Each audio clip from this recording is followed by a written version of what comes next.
حضرت ابو ہریرہ رضی اللہ تعالیٰ عنہ سے روایت ہے، رسول اللہ صلی اللہ علیہ وسلم نے فرمایا، جس کام کا میں تمہیں حکم دوں اس پر عمل کرو، اور جس سے منع کروں اس سے باز رہو۔ سنن ابن ماجہ حدیث نمبر 1۔ حضرت ابو ہریرہ رضی اللہ تعالیٰ عنہ سے روایت ہے، رسول اللہ صلی اللہ علیہ وسلم نے فرمایا، جب تک میں تمہیں کسی معاملے میں آزاد چھوڑے رکھوں تب تک تم بھی مجھے چھوڑے رکھو، یعنی بلا وجہ سوال نہ کرو، کیونکہ تم سے پہلے لوگ اپنے انبیاء علیہ السلام سے سوالات کرنے اور پھر ان کے احکام کی مخالفت کرنے کی وجہ سے ہی ہلاک ہوئے۔ لہٰذا جب میں تمہیں کسی کام کا حکم دوں تو حسب ہمت اس کی تعمیل کرو، اور جب کسی کام سے منع کر دوں تو اس سے رک جاؤ۔ سنن ابن ماجہ حدیث نمبر 2۔ حضرت ابو ہریرہ رضی اللہ تعالیٰ عنہ سے روایت ہے، رسول اللہ صلی اللہ علیہ وسلم نے فرمایا، جس نے میری اطاعت کی اس نے اللہ کی اطاعت کی، اور جس نے میری نافرمانی کی اس نے اللہ کی نافرمانی کی۔ سنن ابن ماجہ حدیث نمبر 3۔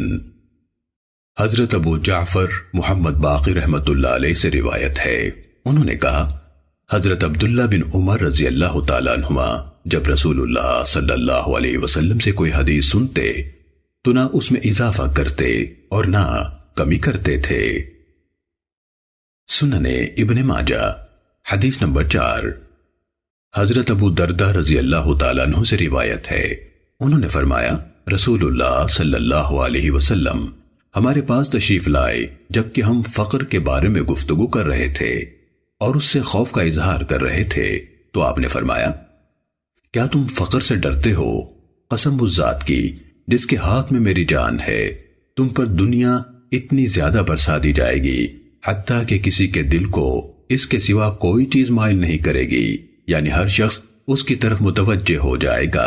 اللہ کی قسم، میں تمہیں روشن چاند کی راتوں جیسی شریعت پر چھوڑ رہا ہوں جس کے رات اور دن برابر ہیں۔